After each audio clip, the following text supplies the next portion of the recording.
Why, hello and a howdy, we're so very glad to see you, 'cause we're getting kind of rowdy and we've got a lot to say. And we're gonna try and do our very best to entertain you, and we hope you'll be delighted by the time you go away. That's pretty exciting, right, Omega? Indeed. Yeah, right. HIAC Talk Radio is always exciting. You will deal with that Atlas harshly. I think you broke it. Don't you make me down! And you're listening to Hell in a Cell Radio. The Hell in a Cell Talk Radio. Hell in a Cell Radio. Hell in a Cell Talk Radio. Hell in a Cell Talk Radio.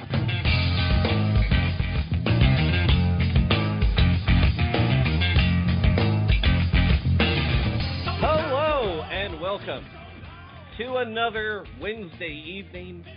I am your gracious host, Double D, and you are listening to Hell in a Cell Talk Radio. It is August 1st, 2012, and I'm so excited. You can find me at twitter.com/Folsom County. Also with me, as always, it is Dan, the man, the above-average comedian, Dan Law. Yes. Hello, folks. I'm going to go with that. That's going to be my full name now. I was talking to a certain booker who said I should go the Bobby Shields route and have the full name. So that's it now. There you go. You can find Dan Law at DanLaw83 on Twitter. Hey, follow me, please. And back from special assignment from last week, and with a job in radio now, it is Mark Go Thompson. Yeah, fancy pants me, huh? Fancy pants, you're actually doing what we want to do. I know. I got it. It's tough. It was a tough year and a half being out of it, man. But got to be honest, Dean, you and Dan deserve a huge pat on the back for this, because I was like getting a little unmotivated, getting a little sour about radio. Sour about radio. But, you said, hey, let's do a podcast. Come on, it'll be fun. And I was like, oh, I don't know anything about wrestling. Fat. Wear T-shirts. You're like, perfect. That's what our show's about. Wrestling, being fat, and wearing T-shirts to the beach. I think I have another listener based on that. I was talking about our target demographic, and he says, hey, wait a second. I wear a T-shirt when I go to the beach. I feel like every interview we do really has, like, an underlying tone of that, A little bit. Like, when we're interviewing Papa Don, it's not like, we're like, oh, man, we're equals with him. We're like, oh, man, if we saw him at the beach, we would cry like children. Yeah, and I would never take my shirt off, ever. He would kick sand in our face and steal our woman. I've already been hit by him twice, so I will never go to the beach with that man. And somehow you still kissed his foot, so... and I kissed his foot, and then he hit me twice. Now, without any further ado, I do want to say subscribe on iTunes. Search for Hell in a Cell Talk Radio. We did receive another kind review this week. And I know who it's from. Ron Jones, thank you very much. Oh, thank you. Yes. Yeah, so, he's, I'll explain off air. Good looking out. Good looking out indeed. He's gay? No. Oh. Far from, my friend. Oh. You could say he's a Mac Daddy, you could say. Now, he's not gay, but that's all right. we are proudly part of the BradyHicks.com lineup.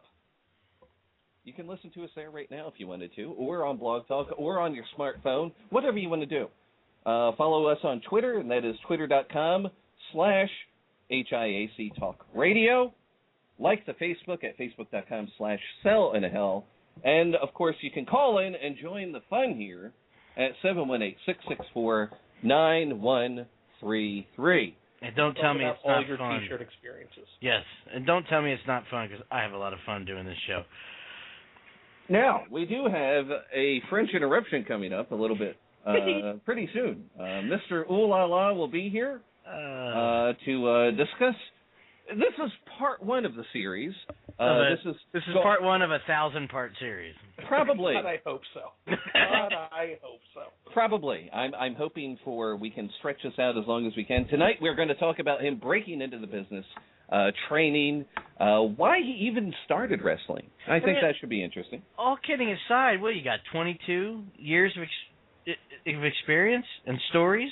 22 years worth, and I hope it takes just that long to get through it all. I hope so. Yeah, that means I'll be around. I hope we do a day-by-day recap of his entire career.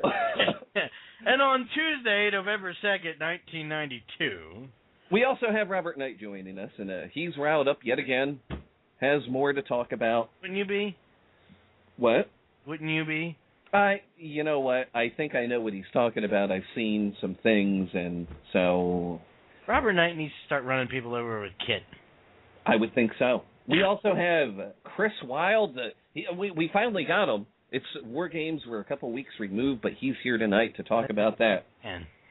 And we also have, making his first official debut on Hell in a Cell Talk Radio, Ricky, the Model Martinez. We're also going to be joined by Omega Squad for a little discussion about Raw, for a little UFC. And we're also going to have Ryan Big Burgundy checking in about Jersey Shore Championship Wrestling.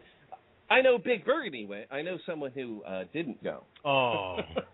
Oh. That's all I'm going to say. I was so excited to go, too. I really was. All I know is I got a text from D to go. I think I texted him first. I don't remember how the conversation was initiated. But all I got was a text that Mark did an effing show.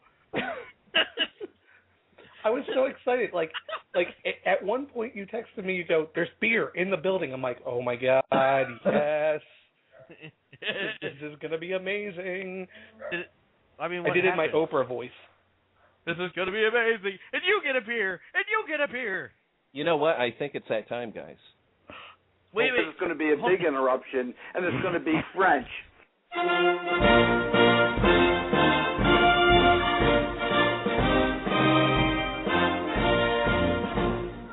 Oh, the French interruption. Now we're talking.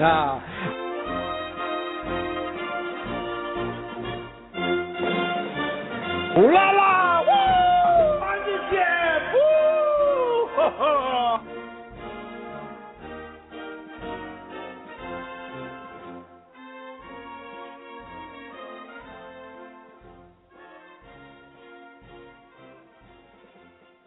Hello, monsieur. Hello, Mr. Ooh La La. It is an honor for you to be here tonight. Oh, it is an honor. Anybody fix that head of hair of yours yet there, monsieur? No, I haven't fixed it yet, Monsieur Ooh La La. You're here with Double D. You're here with Dan Law. You're here with Mark, and we want to get. I want to say, when you were first watching wrestling, what got you into it? What made you say, this is what I want to do? Oh, I got to tell you, between the Mid-South Wrestling with Bobby Jaggers and the Grappler from I believe it was a Sportatorium, to being up at the Spectrum in Philadelphia, being dropped off and being 5 rows from gentlemen like, oh, good God, the Sweet Hansen, who I remember to this day yelling at me after I yelled at him, and I swear he looked me dead in the eye, and he scared me, and that was quite an interruption in itself. But it had started many, many, many years ago, just as a child. I couldn't wait to get home. Back then, as you know, there wasn't much for TV, so whatever you saw, you had to get home and see it live. There was no DVRs. There was no VHS. It was live or nothing, and you had to read about it in the magazines.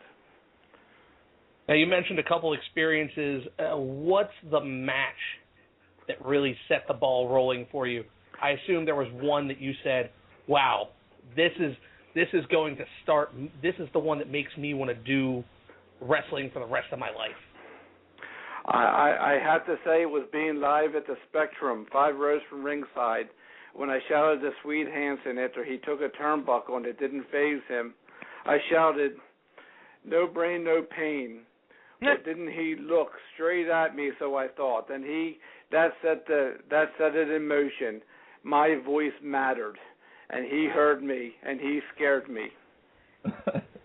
So, fast forward a little bit. I mean, where did you get your start in the business? Where did you train? Who did you train with? And where did it all take place? Well, it actually started in 1987. It was out in Mount Holly, New Jersey. The other country here, up across this river, and it was with, at the time, it was Buddy Rogers and Pretty Boy Larry Sharp. Oh, Jesus. Yes, it was a long time ago, and I remember walking in there, and I thought I wanted to be a wrestler, And that was the day that it all began. It started with Swede Hansen giving me a look that sent chills through me to one day stepping into the Monster Factory in 1987 to meet Buddy Rogers and Larry Sharp. Now, did they, was it you jumped head first into the training, or did they go easy on you, or did they immediately jump on you and go, hey, you think you want to be a wrestler, and then just take you apart? Yes, that was it. That was about it in one day. What they did was, it was actually, as being a chiseled 185 pounds at the time, I went in there, and in 1987, 88, the wrestlers were just enormous. Hogan was at 300 pounds. You had Earthquake and Typhoon, and even when I started at the Monster Factory, there was a gentleman whose head was beginning to get tattooed. As it turns out, that was Bam Bam Bigelow. Whoa. And what happened was, they told me, quite frankly, at the time I was too small to be a wrestler. And I accepted that because they were just monsters even in that ring there in Mount Holly. But then they offered me the opportunity to become a referee, and I took that opportunity. So they came back the next day, and the next day they had me run the ropes. I don't know how long I ran the ropes, but I know the next morning I was black and blue from my armpit down to my thigh. Wow. And I went back the next day, and I believe that's when they knew I was serious. Oh, wow. So you kind of trained in a different era than we're watching wrestling in right now. Do you think that your training was tougher than what people are going through right now? I believe in some capacity it's as tough as what they're doing now. Well, as we go on, you'll learn that it wasn't always just being trained on the ring, and I'll discuss that later. But, you were lucky if you trained in the ring, and some of the old guys may be able to tell you of a time when they had old tires down with a piece of plywood and a rug over top, and I'll discuss that later. But there was, if you could take a bump on that, you could take a bump on anything. You were lucky to be in the ring and take a bump at that point. So it sounds like it was a pretty intensive training there. How do you feel years later, looking back now, 22 years later, that on that training? Did it train you to be one of the best, or? I believe it has, especially being a referee, inevitably they would want to have a match. There would be 3 guys, and they would need a 4th guy. Well, then I would be that 4th guy. That's how I learned how to wrestle. But I also learned how to bump, and I learned how to take the falls, because every new move down the pike, it seemed as though I was the lightest one to try it out on. And I was eager, and I was willing to take those risks, and I did. And I'm fortunate enough to say that I did not get hurt, and it helped train me to do what I do today without getting hurt. Just a minor mishap in 06. It is fun and games until an eye goes out, but you live life, as a spectator or a participant, and I choose to be the participant. Okay. Dan, do you have something? I'm sorry, I was... Dan ought to have something. He whined the whole beginning part of this show. I was going to say, who was the first match? Was it against somebody we know, or was it just Well, the first match I had was, I believe, I'm going to have to do a little research, but I'm going off the top of my head, was against Chris the Edge Evans. He was from the Monster Factory, and he could mimic Bobby Eaton, because I think I ended up losing to an Alabama Jam off the top rope from him. Ow. That'll do it. Yeah. Was there ever a moment in the first, not first year, but the first couple times in the ring, was there ever a moment, or even in training, was there ever a moment where you were like, I can't do this, I can't do it, I give up, or was it always, no doubt, that's it, I'm staying in this? Actually, at one point after I had trained every Monday through Friday, 6 p.m. to 10 p.m., my life was work, gym, train. I did that solid for 6 months to be a referee. Wow. I had gotten my letters, I got my EKGs, I've got all my referee's license, and they will actually be appearing on Facebook soon. Oh, wow.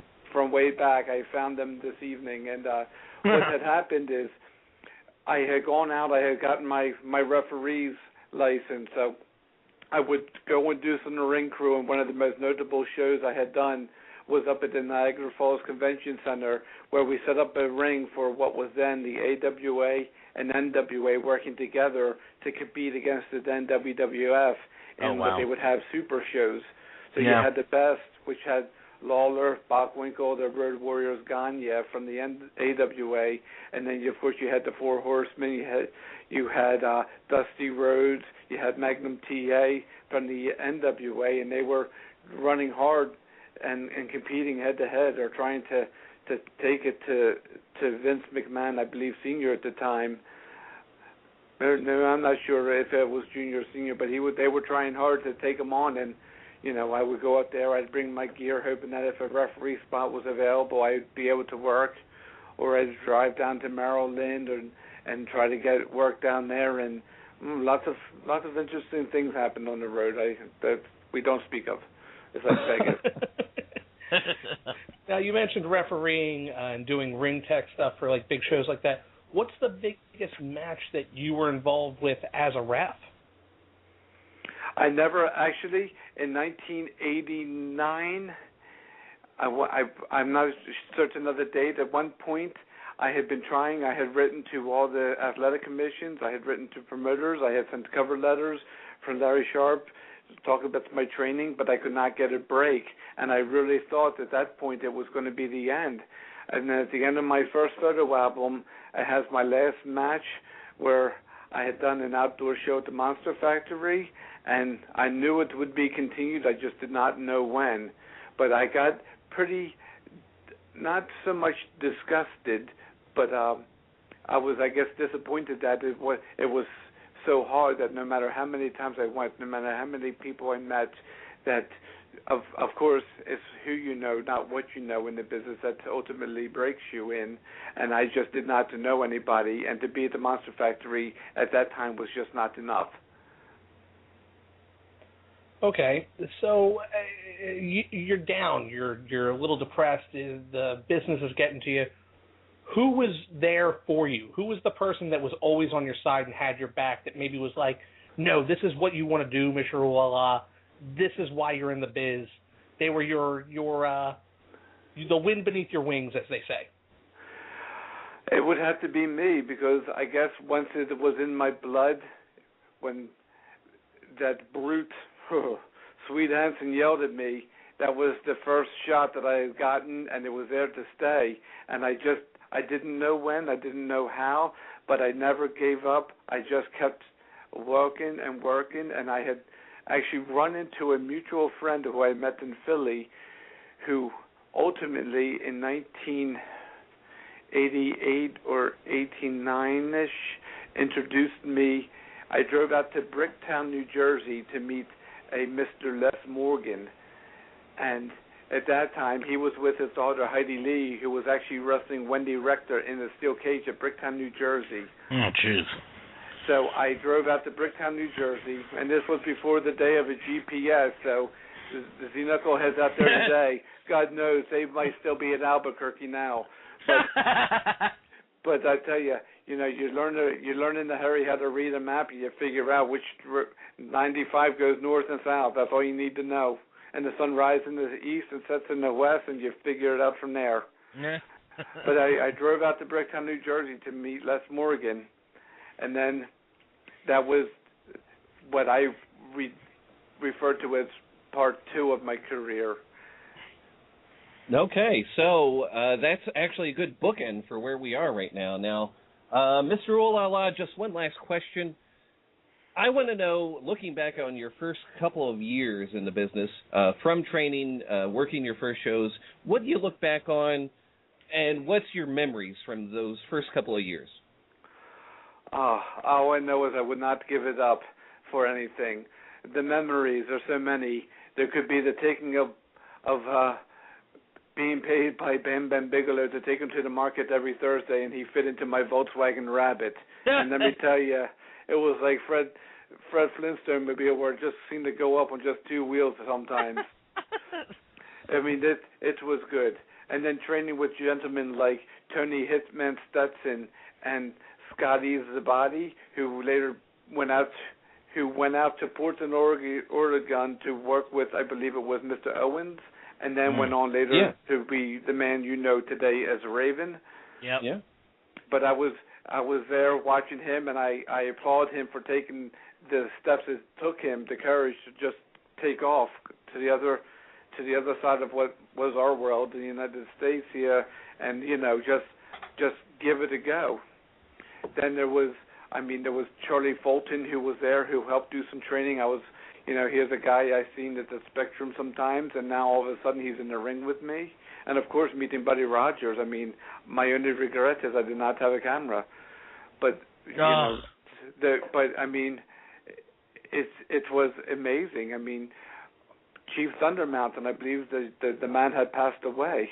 I never saw a man run so fast after he swallowed 5 flies, and they used to put down manure, like Mike Tech there. The manure out in the field. Yeah. And what would happen is there would be flies galore. Good God, it was bad. And then one day he was working out and he took a bad bump and he inhaled by accident and came into this big black hole of a mouth of his, about 5 or 6 flies. I think he swallowed a couple and he could feel it in his mouth, and then he ran like a little girl outside and started to throw up. But the man, he moved, even at 400 pounds. I think he took 2 steps to get out of the ring, and God help anybody in his way. It was a good time. It was something that, it was a time that was different. Nobody had videotape really to do their matches. You really literally drove to wherever you needed to go. Mm. I've worked with some midgets out there, the amazing Martini, who my father stood next to me after we were supposed to give him a ride home, and my dad's like, well, where is this guy? And I was like, my dad, he's right next to you. He never looked down. The guy Martini should have kicked him in the shins, I think. Okay, Mr. Ola. But I got to tell you, it was a good time. I just wanted to say I want to thank you. I'm looking forward to more installments of this. We'll work out the details as far as that goes, but really thank you for your time. Now, where can people find you, whether it's Facebook or Twitter? Well, you found me on Twitter because I couldn't take all your little babbling like a little girl over here. I tweeted you, get it on, and then this whole Papa Don thing, you're talking about kicking sand. I see Papa Don at the beach, and he's telling me to watch the tram car, I think. But let me tell you, though, you can find me on Facebook, and you can find me on Twitter. But you know where else you can find me? In September, when we have our Toss the Boss about lumberjack match, when the boss will run out of his running shoes and have to not run away like a little girl.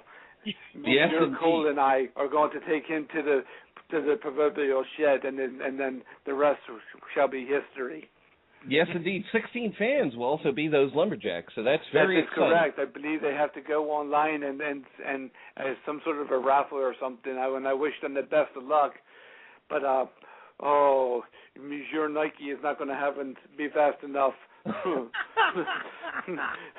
for that to run away like a little girl. And if that doesn't work, then maybe we'll have to have a little bull rope match. Yeah. I like where you're coming from. God only knows. But enough is enough with the little balls running away like a little girl. That's for sure. Now, like I said, we'll work on the details here, but I'm very excited about what this series will bring, because I think a lot of fans out there want to hear the stories that you bring. You're a legend in the business, so I think people are very excited like we are. Well, I was glad to be here, and I enjoyed telling this story. God only knows what's going to come up next. Oh, boy. But we look forward to it. But of course you do. I mean, what are you going to do? Listen to Monsieur Papa Don and Papa John babble on about how he makes the best pie and how he is this and how he is that. And let me tell you, he'll cry in a river when he loses his little title. You know what I heard, though? He beat you in 17 seconds, Wylde. That's... You shut your mouth. The guy who does nothing but sneak me. He thinks he's so tough. All right. Well, he'll get another interruption later. You watch and see. Okay. I look forward to another French interruption with you here on the show. It's always a pleasure, and I can't wait to have you back, sir. All right. Ooh la la!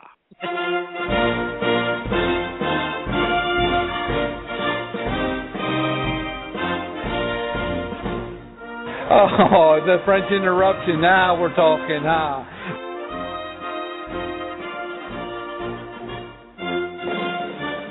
Ooh la la! Woo! On the jam! Woo! Ho ho!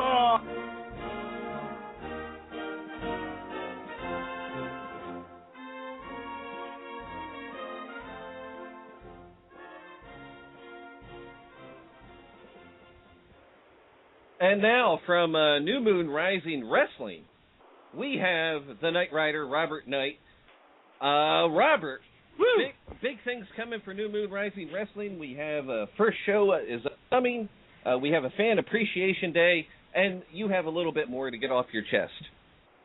You know, guys, before we get started, I just want to say I thought we were friends, but I've been sitting out here in Kit for the last 20 minutes listening to some guy put the Monster Factory over. I'm about ready to take you guys off my Christmas card list. Oh, come on now. That was years ago. That was the old school factory, not this. It was 20 years. It was 22 years ago. Exactly. Like I've always said from the beginning, I owe my career to Larry Sharp from the beginning. I mean, I have nothing against him even to this day. He's done a lot of great things for me personally. My gripe has nothing to do with Larry or the Monster Factory. I'm proud to be a graduate from there. It just has to do with the nonsense going on there now. I was scared for a second. Okay, so now, as far as, I'm not sure where I want to go, first of all. I saw on your Twitter you have another problem tonight. Do you want to elaborate on that? It wouldn't be an appearance of the Knight Rider if I wasn't riled up about something. You know, it's not anything specific this time. It's just, I think my problem is, I've seen a video because we do scout our competition, obviously, and as we're getting ready to kick things off with New Moon Rising Wrestling, and once in a blue moon, we do see videos that pop up with, you know, now it's the Monster Factory Pro Wrestling, and they're advertising these guys. I mean, Madman Moose Moretti is one of the guys we're supposed to be excited about. I mean, I could smell that guy from here, and I live 2 hours away from the Monster Factory, so if his liver holds up to the first show, all the best to him. And, I mean, they're also advertising guys that are also with New Moon Rising, and again, my comments don't reflect New Moon Rising Wrestling at all. They're just my opinion, but I think it's time that people take a stand. I mean, it's going to be hard for New Moon Rising or any other promotion to succeed if guys don't stand up for who they're working with. And it just comes down to guys being marks for themselves to be on any show whatsoever, to give the fans the same match with the same routine, working on any show, instead of taking a stand saying, I'm with this promotion, I want this promotion to succeed. You know, and I'm not even saying they have to come with us, because if there's somebody that wants to go along with the brainwashing of Dan Cage and stick with the Monster Factory, you know, and live on a brand that has been dead for the past 10 years, that's on them. If they want to come with something new, exciting, and fresh, and guys that are giving them an opportunity to come out and show what they have and be innovative, then they come with New Moon Rising Wrestling. But I see guys being advertised as working on both shows, and, you know, there's not much I can say about it. I'm just going to promise people, when you come see New Moon Rising Wrestling, you're going to see the Knight Rider, Robert Knight.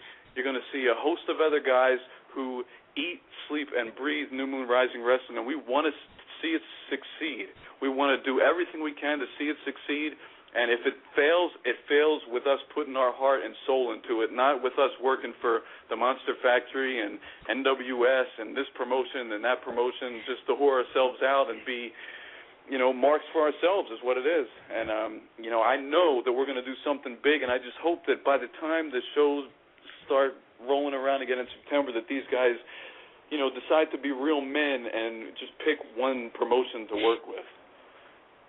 Now, is the plan, if you know, because, you know, I'm not sure how much information gets thrown about between you guys, but do you know if New Moon is looking for a monthly program, or are they going what exactly is the plan right now for New Moon? What we're looking to do is we're going to do 2 shows a month, probably going to be Saturday afternoons, and then every couple of months we're going to have a big Saturday night show. So, we're not going to be feeding the guys the same people every week, because every 2 weeks for the shows, because the fans will get tired of that, and, it's just not fresh, not original. So you're going to see a mix between, maybe the heavyweight title defended 1 week, 2 weeks later the U.S. title. It's going to be a mix of talent for those shows, and then the big Saturday night shows are going to be the big, every title in the line, settling scores and the whole big deal. So that's right now what we're looking to do. I mean, things could change. Of course, we're always looking to spread out and do other cities, other towns all over the place, but from our hub-based building, it's going to be 2 shows a month. Okay, that sounds and of course, when you have your own home base of operation, it makes things like that a lot easier.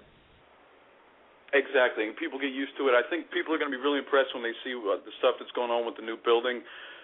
Just as far as the company itself, we are going to be running New Moon Rising Wrestling Proving Grounds, which is an affordable pro wrestling training school where you can get in the ring with guys who have been doing it for the past 10 years, not who have been contemplating a career in comedy and then decided to become a trainer.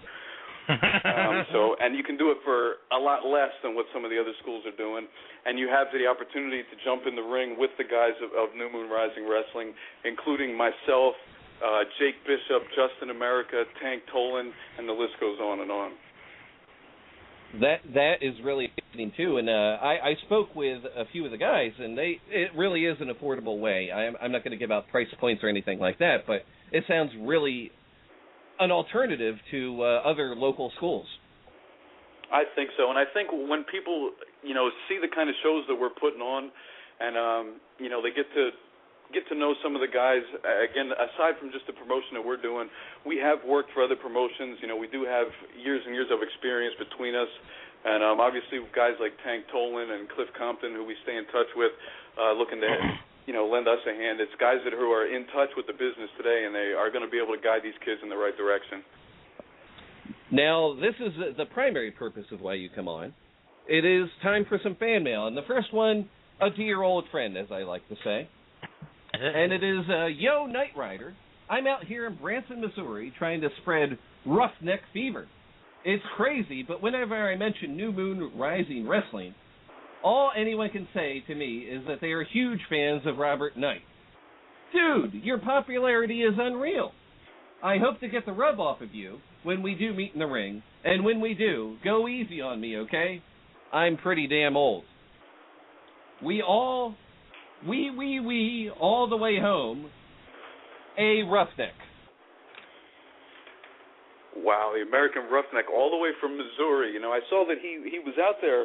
Kid was telling me earlier in the week, and I was kind of hoping he would stay out there. But I mean, if he's getting to talk to the people, and these people are saying that they're fans of mine, I can't say that. I can't say that I'm surprised, because the popularity of the Knight Rider, the hero that I am, Mr. Controversy. I mean, my popularity is spreading all over the place. In American Roughneck, I'm not going to let you get any kind of rub on me. That kind of creeps me out a little bit, like that video of me supposedly asleep that you posted a while ago. But this thing's going to happen sooner or later. So, keep sending your fan mail. Keep trying to get on my good side, and maybe we just won't end your career. We'll just give you the beating of a lifetime. Oh, jeez. This next letter, I don't know who exactly this is from, but this is a very interesting one, so I'll just read it off the top. Okay. Dear Mr. Knight, please don't make fun of our latest video where we have someone flipping a light switch for special effects. It's the best we could do. And the fact that we don't have New Moon Rising Wrestling's ring anymore is irrelevant. We'll get one soon, and when we do, well, you'll see. Sincerely, Monster Factory. Oh, wow. I guess it's nonstop with those guys tonight. I do know of that promo that the guy's talking about, though, with the light switch special effects. That was pretty cool. It reminded me of, when VCRs first came out and stuff in the early 80s. And the problem that I have with that is not even the light switch. It's that the guy that they're advertising has a great look, and I've never even met this guy. He could be the nicest guy in the world. But a couple of weeks earlier, they posted a video of the guy in a match, and he's the guy that last week I said that looked like they just pulled him off a truck and put him in the ring. So, I mean, I think they're jumping the gun a little bit too much.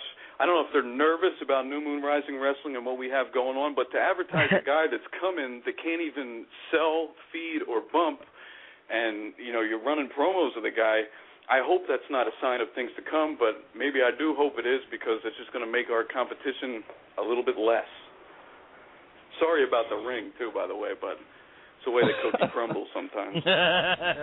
Now, Robert, of course, people can find you on Twitter, and that is Robert Knight _, all Still one word. _ and I'm now on Instagram at Robert Knight Rider. Kit's got me taking pictures of my journeys and stuff, so Robert Knight Rider on Instagram, and as always, NMRWrestling.com and the New Moon Rising Wrestling group page on Facebook.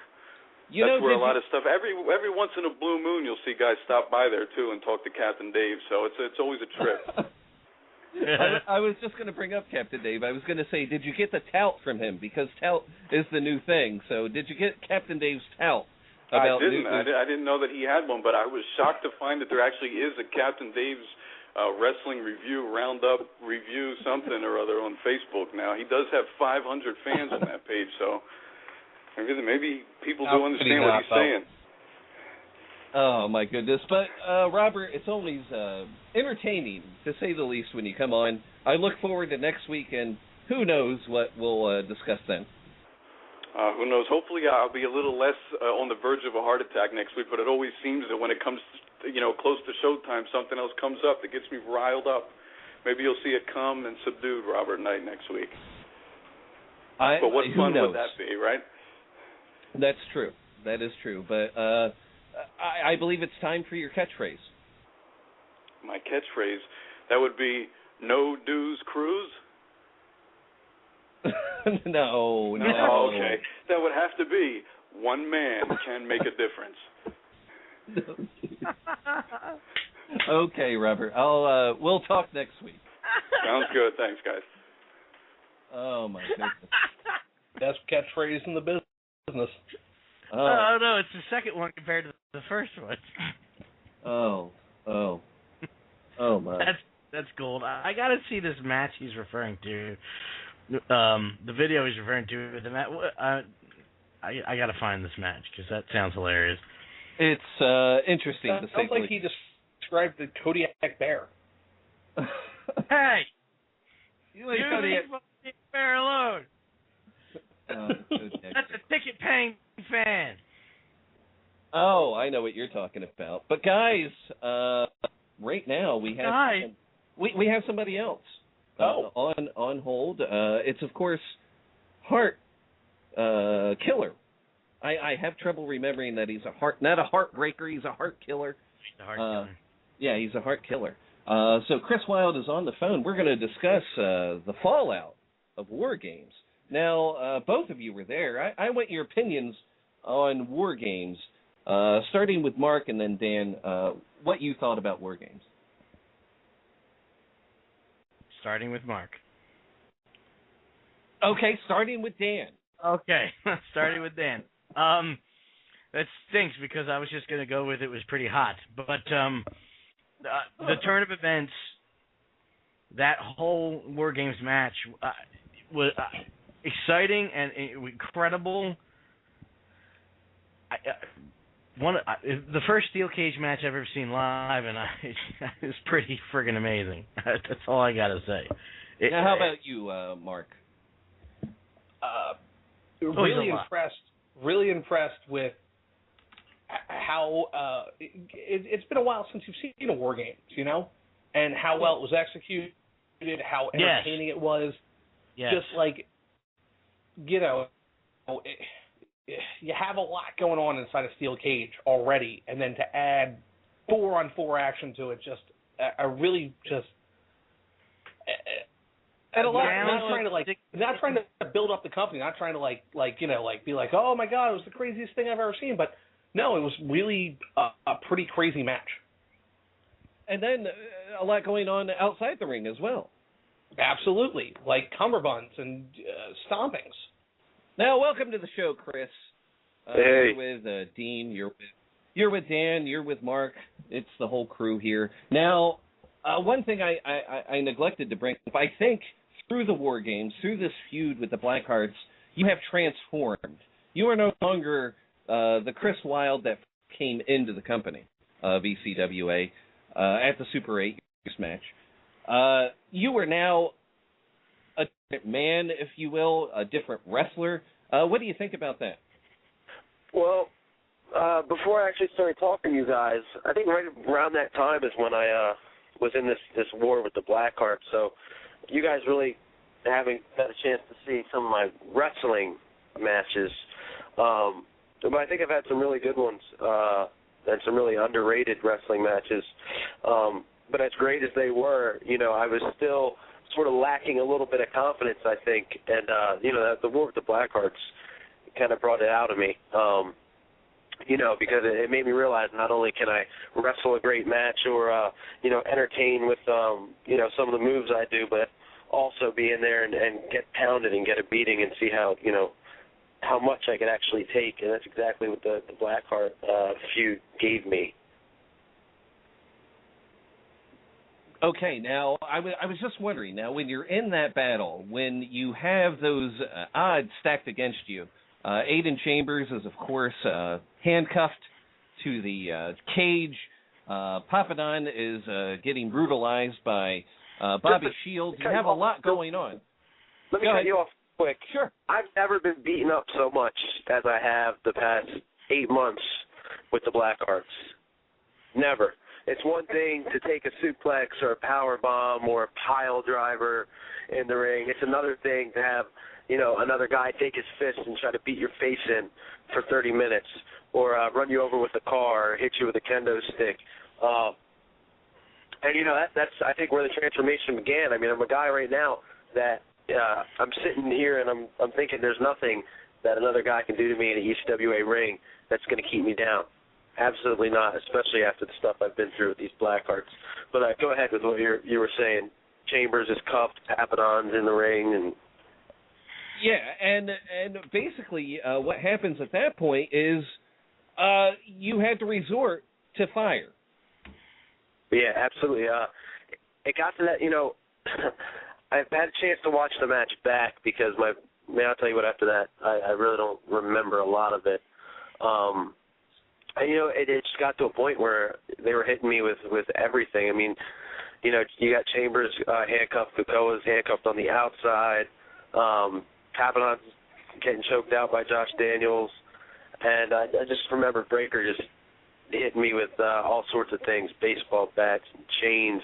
And there's actually a couple of pictures up on the ECWA website where he's got this chain wrapped around my neck, and I can just, the blood is pouring out of my forehead and into my eyes, and I can remember feeling the sting from the blood.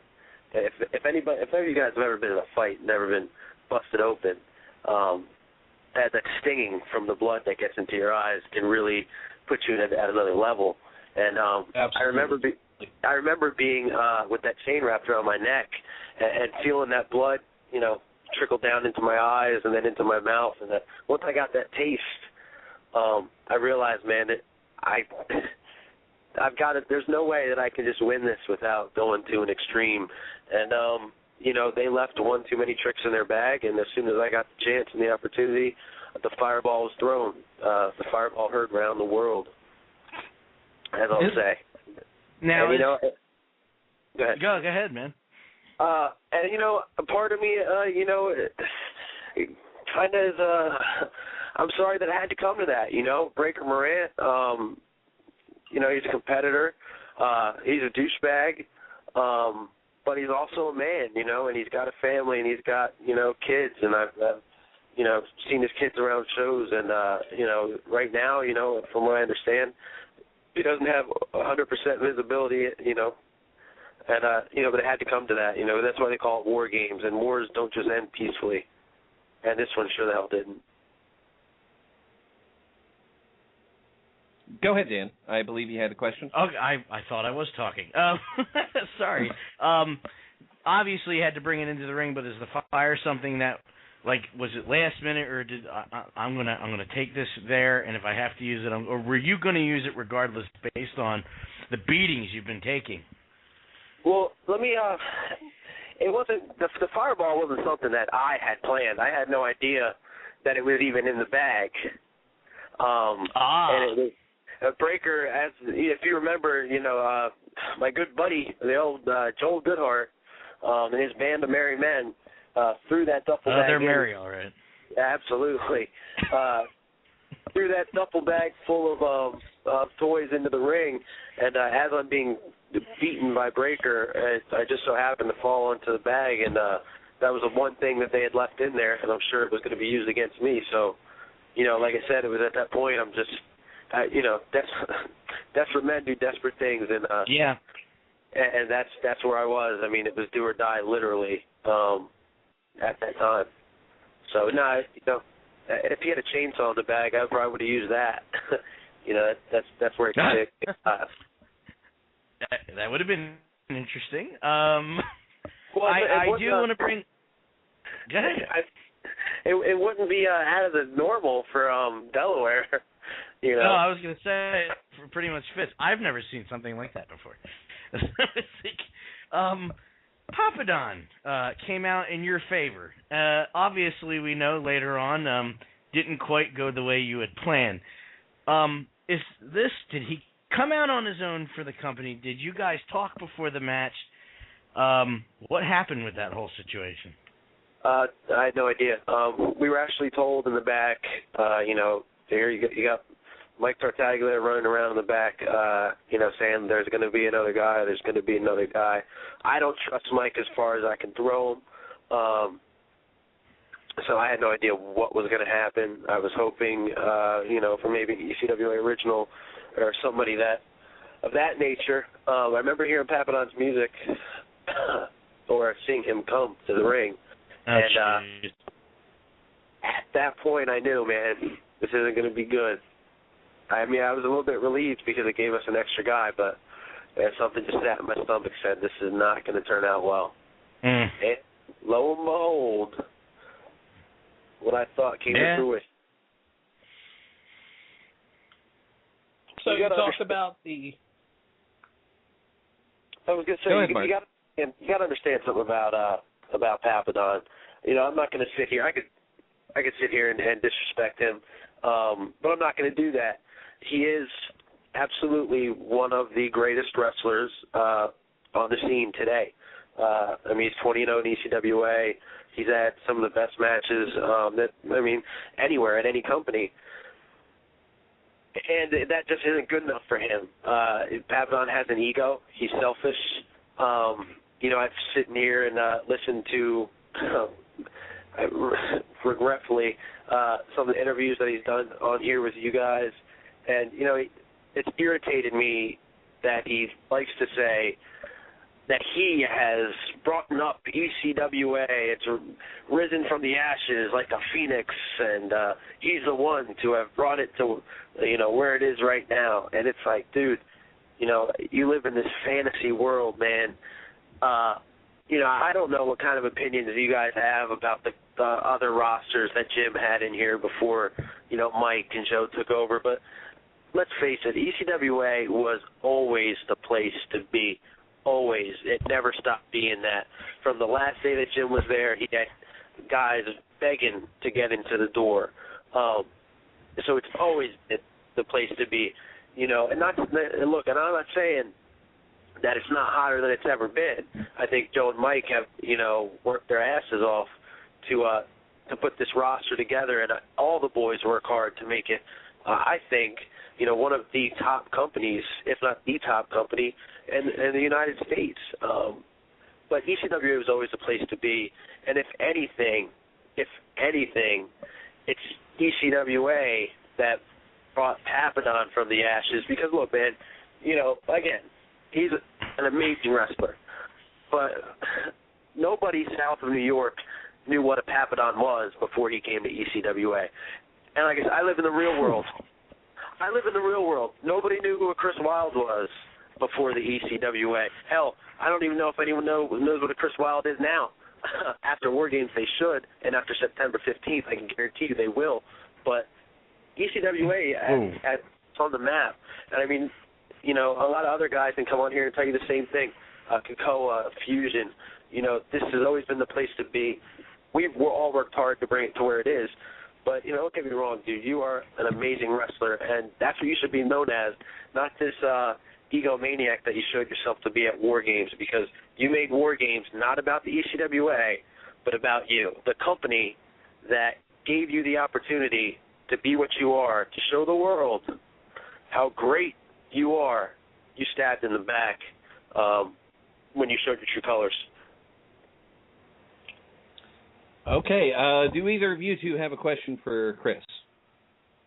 We're having a little bit of trouble behind the scenes. I just want to make that clear. Yeah. Go ahead, Mark. So you talked about the violence in the match. You talked about the chains and the fire and all of this. Tell me about the guy you were before the match as opposed to the guy you are now. Like, what is the difference in Chris Wylde? This Chris Wylde compared to the one before the War Games match, I kind of see things in a different light now, to the point to where, I've been to hell. I've seen the worst of the worst. And there's, anytime you get into the ring, if you're a performer in this business, you always have a certain fear of the unknown. And I think that once you take away that fear, that you become a little bit more dangerous. And that's where I'm at, man. Like, I saw it all at War Games, and right now, I'm to the point where nothing's going to stop me. The Chris Wylde before the match, might not be sitting here as confident as I am now, but having been through that, having tasted my own blood, having been beaten into a pool of my own blood, I'm angry. I'm not going to lie. I'm very angry. But at the same time, I think that anger has kind of fueled my passion and, lit my fire a little bit more than it ever was. Now, again, I have seen you in the last 60 days take two hell of a beating. Well, that didn't make any sense, but you know what I was going with it. I've seen you get your butt kicked. Yeah, thank you. It was easier for me to say. Do you think, I know your mind, you sound like you're physically and mentally ready. Do you think you are physically going to be able to compete with Papa Don? We can say all we want about what's going on, but he's on a roll. Absolutely. Man, I've taken a lot of punishment. That's no lie over the past couple months, and my body has too. But again, I've seen where my limits are with my body. I don't think there is any. Honestly, I'm training the hardest I've ever trained right now. I think physically the beatings that I've taken have, in a twisted way, made me stronger. Yeah. And I'm going to be more ready and more determined on September 15th than I ever have in my life.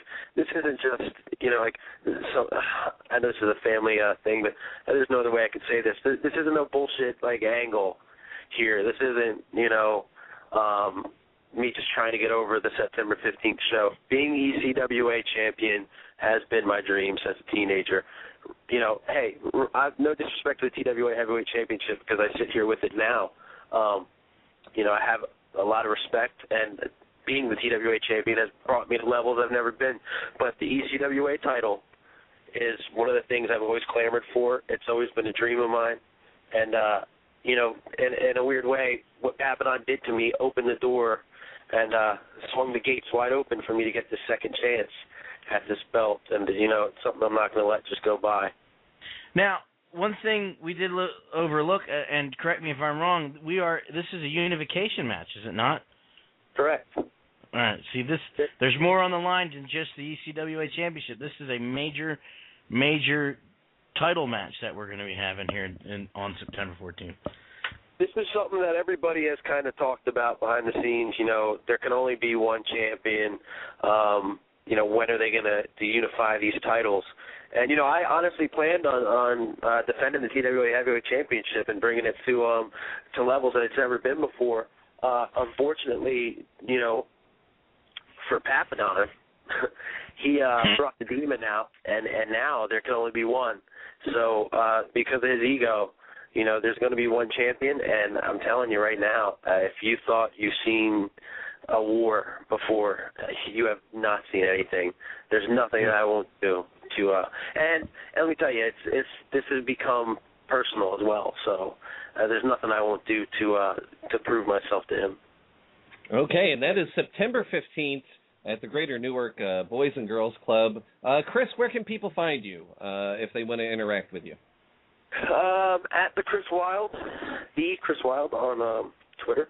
Also, I've got a Facebook account, a Facebook fan page. To check out videos of your new favorite wrestler, you can go to youtube.com, and I have a channel there. It's Chris Wylde 1 2012. And man, check some of the stuff out. I've had a lot of great matches on there. A lot of people talk about some of the matches that Papadon's had. I think I've had some pretty good ones as well.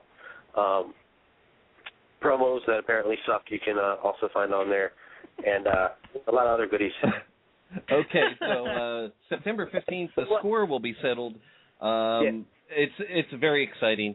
The 45th anniversary show, too, so big night, and probably one of the biggest main events in ECWA history. So good luck coming up September 15th. I want to get you back on before that, probably the week right before, but we'll talk off air about that. But if I could have some closing. Oh, definitely. Statement. Look, man, I know that Papadon's listening or is going to listen, even though he's not going to admit it. And the thing is, this, what he's done, he's opened up something that he can't take back. Again, Papadon's going to come on here. He's going to make fun of my promos or, talk about how great he is. There's going to be another episode of, a big fat Greek ego with Papadon. But, this isn't about promos or whatever he wants to talk about. He's made it personal. And unlike every other guy that he's wrestled the past 2 years in ECWA, none of them, it's all been business with them. They've come in, they get their paycheck, they leave. You've made it personal with me. And I'm telling you right now, you overlook that. You're going to be leaving September 15th, with not just without that title, but a lesser man than you are now. And that's right. You're not a god. You're a man. Really, that's all I have to say. Cool, we killed the power. Did you see? The power died when we came out because we took so much energy. We zapped the power from the building. That's how cool we are. It's true. It's true. The power just, boom, right out. Not only did it go out, but if I remember, you clapped it right back on. I clapped it on. Hello, Mr. Burgundy. How are you? Oh, Mr. Saigon, I'm doing great. How are you, sir? I don't know, but I could tell you a few other things. But I want to tell you this. It smelled like pure gasoline in there. I believe it. I believe you guys, you tore it so badly that it was all, you were putting all the fire out. Oh, all the fire. Are you excited for the new Anchorman? I am excited. I am, Yeah, I'm totally excited. All I want to know, though, is why you two did not have a starring role in the new Anchorman movie. Oh, that's reserved for another movie. Racism. Do you see any Asians in the movie? That is true. That is true. I haven't seen any Asians. They weren't a really big deal in that time period, unfortunately. That's the problem. Are you talking about Bruce Lee? Touche. Yeah, touche. Yeah, but is he really Asian? I mean... Yeah, he's got the slanted eyes, yellow skin, and the black hair. Yeah, but he's not even... Bruce Lee wasn't human. Bruce Lee was not from this planet. His last name was Lee. He was just too awesome to be from this planet. Was Lee. He was too awesome to be from this planet. It might have been his middle name. Every movie he was in was something dragon. He needed a... Hello? That is true. You do have a dragon right here. I want to be Asian. Look at all these Asian tattoos he has on. You're just jealous because although I'm a wannabe Asian, I'm a better Asian than you. I mean, what do you think, McCorkle. With the height thing, do you think you kind of don't qualify because of your height for being Asian? No, I think the lack of slanted eyes is a lack of Asian. About 4 a.m. in the morning, they're slanted. But it eventually goes away after 2 cups of coffee. Well, this is never making hair. Sure it will. People that know us know this is our shtick. This is what we do. Follow us on Twitter. It's worse than this. I don't even think it's a shtick. I think it's just Matt being Matt. This episode was just you guys. That's just us being us. That was Dangerous Dan Law throwing in his 2 cents. More like $5, you know, $5. On a shoot, Dangerous Dan Law, I just learned his mom lives in the same town as me. Yeah. Are you a Cherry Hill guy? No. His mom lives in Tuckerton. I used to see her around when I used to go to work. Sorry. Shoot. Sorry. Huge. Wow, your mom went to the Chinese takeout a lot, huh? She did. She did a lot. My mom is white. Talking about his mom. Oh, his mom is white. You said you saw. My mom is definitely white. You said you saw her at your job a lot, so I'm assuming she ordered a lot of takeout. I don't know. It was all order up. Gentlemen? All right, let me get this thing back on the rails real fast. Sir, I'm sorry. Before this thing goes completely crashing. So, what's next, guys? You know, how you feeling after the big victory? What's next? You know, what do you give me your thoughts? I don't know. My jaw kind of hurts because somebody miscued and booted me in the face. Sorry. Oops, that was our bad. You know, I gave him the push. Yeah. My bad. Nonetheless, like I said at the end of the match, Zanoli, bring him bigger, bring him badder. It doesn't matter. Blackheart decided to start a fight with me earlier this week, and guess what? Again, we're on the one side that nobody's on, our own. We're not on anybody's side. We're not here for Team ECWA. We're not here for Blackheart. We're not here for any against them. We're here for competition. We're the champs. That doesn't make us the best. Being the champs means we want to be even better than everybody else. Yeah. And that only goes by the level of competition they bring. So, Blackheart, bring it. Joe, bring it. We have allegiance to no one but ourselves. The true believers follow us because they see what we've brought back to the table, and that is wrestling. Not gimmicks, no fringes, nothing needed. We come in, we wrestle, we kick ass, and we do it better than any other team here. So keep bringing them. Keep bringing them. We're going to keep chewing them up and spitting them out. I never went to wrestling school. I was a backyarder who one day made it big. You are big. You are definitely big. You know, you got the muscles for the size of my head. Godzilla. And not to mention your skills are also, you know, you're there. They're there. They're there. I watch a lot of TV and I can imitate it. I expect a special announcement from you guys in the near future. I feel it. I'm feeling confident. Oh, I'm not going to say anything there, but we appreciate the believers. I am a believer. I am definitely a believer. And on a straight shoot again, you guys were so phenomenal in all of that. And just right now, we just got to see where it turns out. You know, where it goes. I'm telling you, I feel it. I feel it in my core. Something good's going to happen. On a side note, come down. Make sure you're here at ECWA shows. Watch the shows. Watch Ring of Honor in the next week or two because you might see a particular familiar team wrestling's greatest tag team on an upcoming episode of Ring of Honor. I don't remember. Fusion Diaz. Ooh, excuse me. Ooh, man. Man, allergies. Yeah, I know. It's better with Fusion Diaz. Oh, man. It's going around. Allergies. Should someone get the Benadryl out here? It's contagious. Very. We're contagious. You guys are contagious. Real quick, though, let me just say real fast. Who you guys always listen to every Wednesday night at 9:30? Hell in a Cell Radio. The Big Bang Theory. Yeah, sorry. Oh. After the big penny. But you can listen. Where can you listen to? Besides live, you can also listen to iTunes. iTunes. Hell in a Cell Talk Radio. Blog Talk Radio. See, I listen from Blog Talk Radio. I don't know about the iTunes. But you don't have to listen to it live. You can listen to it anytime. Just throwing it out. Just listen to it. Listen to it. Listen to Hell in a Cell Radio. Listen to me. Don't listen to him. Foley would be happy with that cheap plug right there. Confucius say, listen to Hell in a Cell Radio. If you want to be Asian, I'm out of here. I was talking for you, facetiously. I think I used that word completely incorrectly. That's okay. But anyway, I'm not the smart one. I'm the good-looking one. You guys keep doing what we're doing, and we'll keep doing it for you. Excellent. All right, we're making a run for it. Thank you so much, guys. Okay, welcome back. We had a little bit of some. I forgot to pay the bill. Yeah. But anyway, we're back. We're better than ever. Those guys are fantastic. That was Fusion DS, of course. They'll be here next week.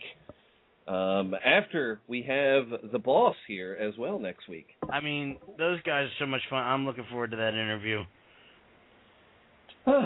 As am I, but we have an interview right now, guys. Dun, dun, dun. I was talking to him through Twitter, telling him to hang on, please. Thank God for that.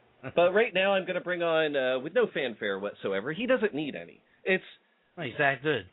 Oh, it's from Magnum's modeling agency. It's none other than Ricky, the Model Martinez. Ricky, welcome to Hell in a Cell Talk Radio. How are you doing tonight, sir? I'm a little upset, actually. A little upset. Elaborate a little. Listen, you got Ricky the Model Martinez on Hell in a Cell Radio, and as good-looking as I am, I've been on hold for the past 15 minutes. Oh, boy. I need some kind of explanation for that. Well, I blame Chris Wylde for crashing Skype. I was going to blame Flog Talk Radio for being so reliable. I was going to blame us for wearing T-shirts to the beach and him being much prettier than us. It's ridiculous. Let's move on. Let's move on. I'm over it. I got a bottle of Cristal with my name on it. I'm going ready to party. Okay, now, Ricky, I just wanted to know a very basic question to start out.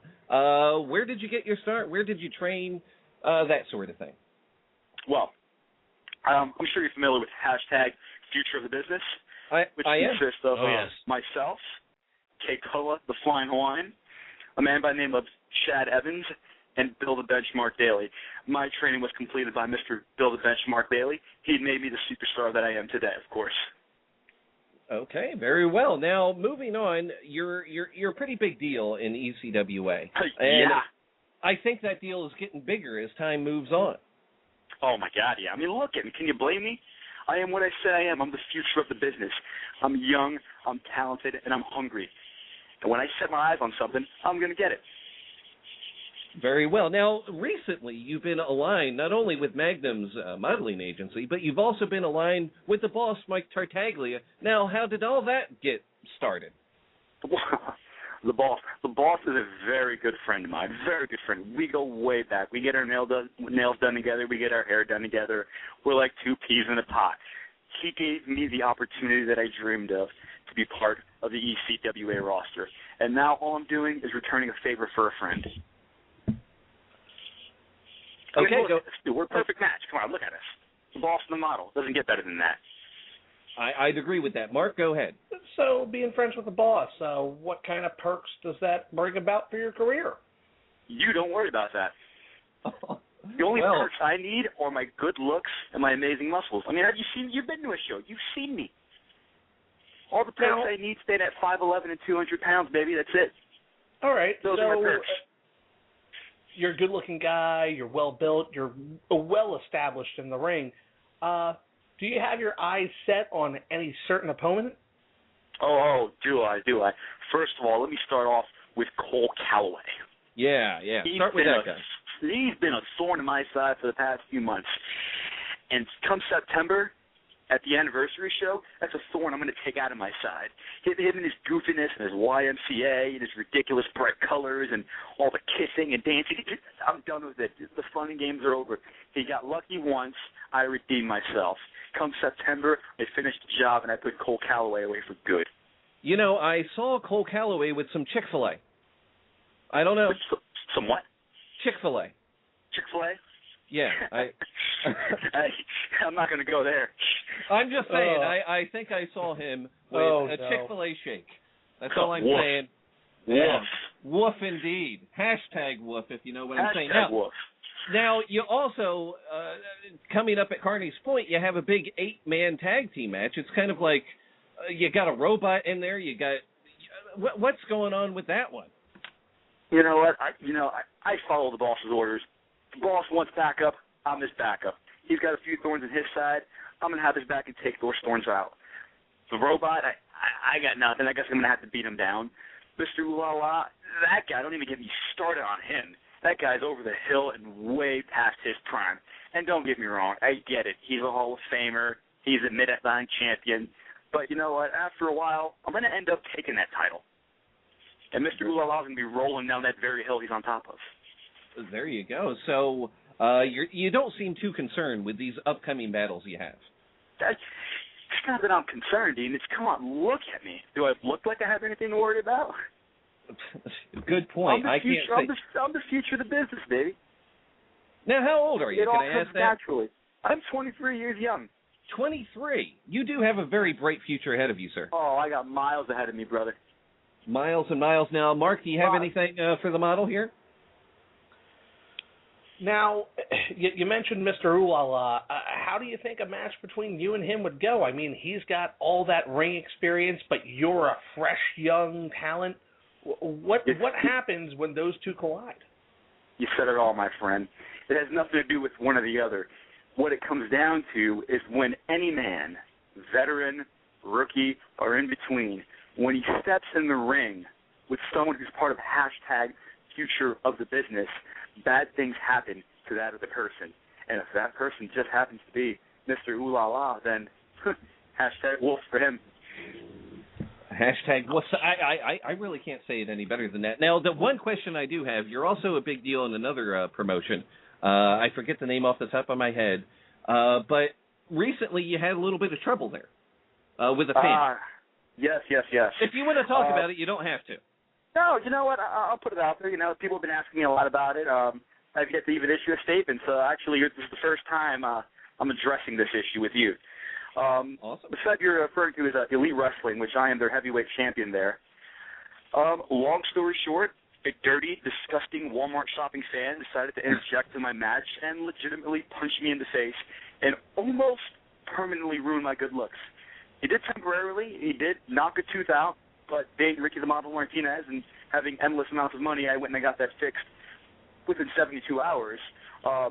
But that just shows a lack of respect that the fans have for me. You know, you go out there, you give your all, great performance. I'm the champion, defending my title, regardless of how I win it or defend it.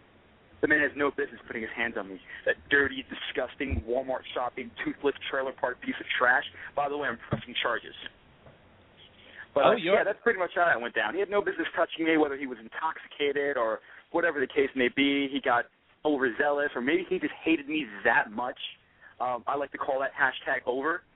But job well done, I'd say. Yeah, job well done if he hated you that much. Now, apparently. Going along with that, does it concern you now at ECWA, the 45th anniversary show, with the fans? The fans are going to be lumberjacks. Now, are you a little bit concerned? Yeah, you know what? I'm not going to lie. That concerns me because I don't do well with fan interaction. That's no secret. But I'm going to put my trust in the boss and the fact that he knows what he's doing, and he's going to be, I know he's going to be the reliable partner that he is, and he's going to have my back. And all those dirty, disgusting, out of shape, smelly, unemployed Walmart shopping dirtbags aren't going to touch me as long as the boss is around. So I got that going in the back of my head. And if they do, I am fully entitled. And, hey, listen, I've checked. I've done my research. I'm entitled to defend myself. So if they touch me, I'm kicking them in the throat. Now, can I just make a helpful suggestion? I know you don't need advice from, a peon like me, but just bear with me while I say maybe you should put something in the contract that those Walmart shopping mouth breathers should have to wear some gloves as not to get their germs all over your sensitive model skin. Listen, if it were up to me, all those idiots would be behind the barricade where they belong. But Joel Zanol decided to stick his nose where it didn't belong and interject these fans. So if I had it my way, they'd be on the other side. But unfortunately, Ricky the Model Martinez, believe it or not, he doesn't always get his way, contrary to popular belief. So I'm just going to deal with it because I am future of the business and I'm going to get through it. And me and the boss are going to earn that victory, regardless of the fans. Now, one other question I do have. It's not really a question, though. It's a statement. There certainly are, at Newark, Delaware, a lot of those Walmart shoppers that you speak of. Yeah. Woof.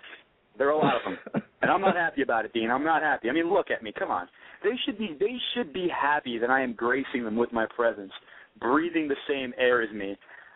Just being in my presence alone. They should be grateful. What do? I go out there and pour my heart, soul, and hair gel that drips from my hair in that ring, and they boo me. They disrespect me. So you know what? Screw the fans. Forget them. I don't need them. I'm going to get to the top regardless of what the fans think of me. Now, one piece of this puzzle, getting to the top, the K-Cup coming up in October, you and your on-again, off-again partner, Danny E., are in that match. Is that exciting for you? Is that very... Go ahead. I'm very excited. I mean, Danny E. is a very good friend of mine, one of the greatest tag team partners I've ever had in my short career. He's apparently doing big things. I know he was at the No Way Out pay-per-view, and he's there for a reason. He's talented. And his talents, along with my talents, me being hashtag future of the business, we're pretty much going to breeze through the K-Cup and go to the top. And tag champs, Fusion DS? Yeah. Okay. Whatever. Now, Mark, go ahead. Okay, so the ECWA show is coming up. We've got a couple of people in there, and you love your hashtags. So what if I name someone that's going to be involved in the match, and you give them a hashtag? You're going to name someone involved in the match, and you're going to give me a hashtag? Let's say I go, The boss. What would you hashtag the boss? Hashtag buddy. Okay. I like this game. Let's do this. What would you hashtag Cole Calloway? Ooh. Hashtag Chick-fil-A. And finally, what would you hashtag Mr. Ulala? Oh. Hashtag over the hill. Hashtag Walmart. Hashtag one day I'm taking your title, old man. Hashtag wolf. I couldn't say any better. Now, Ricky, it was certainly an honor to be graced by your presence. I know. You're welcome. I have to get the feedback to Gus Grand over this and Magnum, of course, because there was a sizable fee to book you tonight. Yeah, there is. There is. And I appreciate the generous paycheck I'm getting. Yes, indeed. So, Ricky, now if one of those Walmart mouth breathers want to follow you, where can they follow your career? Oh, they can follow me at Ricky Model Pro. Hashtag future of the business. I couldn't say it better. So, good luck coming up against those mouth breathers. There's going to be 16 of them. Plus God, Cole I'm Calloway. need these Walmart shoppers. Plus Cole Calloway and Mr. Olala. So you got your hands filled. I got this. Okay, well, good luck coming up, and with a partner like the boss, I think you'll do just fine. I think so too. All right. It was a pleasure, and you have a great rest of the evening. Hey, thanks for having me. You too. All right, so that was Ricky the Model Martinez. Hashtag awesome.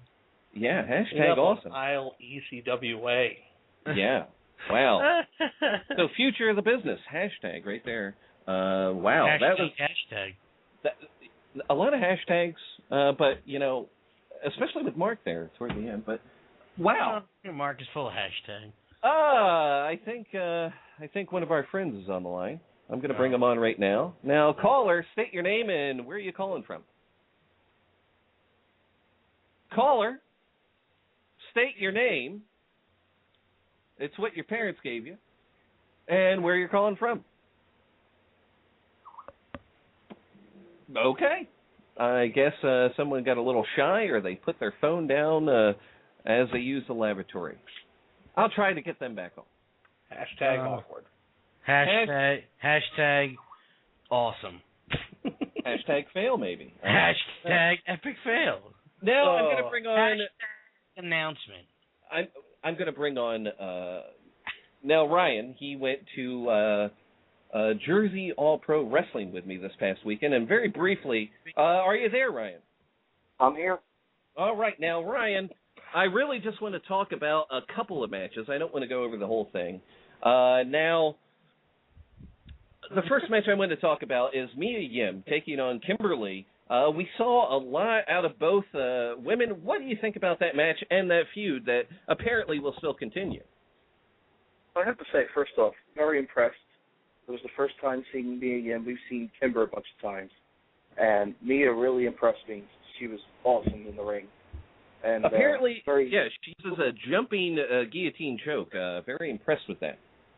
That was very impressive. I have to say, I am excited. What was it, September 8th, this next show? To see the feud continue? I'm not sure if it's actually signed on September 8th, but the feud is continuing within Jersey Shore Championship Wrestling. I'm not sure. It hasn't been announced yet if there will be a rematch. From what I had heard, that could be happening. So hopefully that's the case. That could be the case. Now, also, I want to talk about Bandito Jr., of course, winning the Division II championship. I have to say, it was a great match. Even though I got, abused pretty badly by referee and wrestler alike. So, but I thought it was a great match.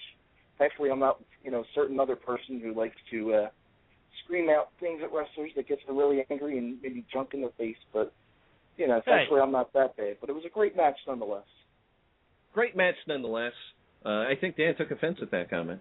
Well, no, then I realized that I wasn't the other person that he was really mentioning. No, you're not the other person I was referring to. Oh, a friend of the show, shall we say. Now, that match it also involved Josh Daniels. It involved Dixie. So very good match and a very good inaugural show. They did have a show last year, but they're really getting behind this idea. big things to come from Jersey Shore Championship Wrestling. What do you think about the overall product that you saw that night, Ryan? I liked it. I thought they put out a really good thing. Like, I'm a big fan of Josh Daniels. I mean, that was the first time really getting to see him highlighted. He was great. Dixie, that was the first time I saw him, and I heard good things going in. I was very impressed. And, of course, Bandito, we already know, is just friggin' awesome. Am I allowed to say friggin'? I hope I am. He's awesome. And, I just think overall it was a really good product. I'm excited. We decided to take a shot on it, and I was very glad we decided to take a shot on that one. And we already have tickets for the next show, so I think it's big things are coming for him. Now, I do want to, and this isn't for you, Ryan, but I do want to make an announcement. Joe Zanoli did let me know that there are some big things coming. Now, we, of course, have September 15th coming up.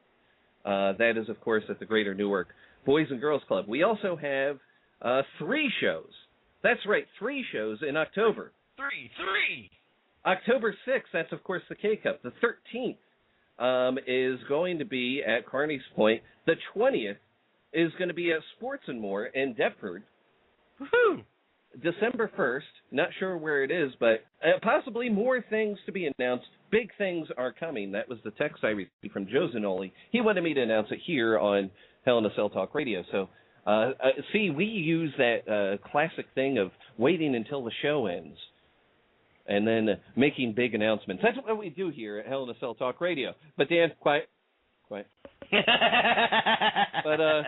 so big things, like I said, September 15th, of course, the 45th anniversary show. Hashtag don't care. Yeah, but 3 big shows in October. So 3 weeks coming in October. Dan, Ryan, Mark, we'll have Omega on in a second. What do you guys think about all these shows coming from one of the best independent promotions out there? Hashtag truly fabulous.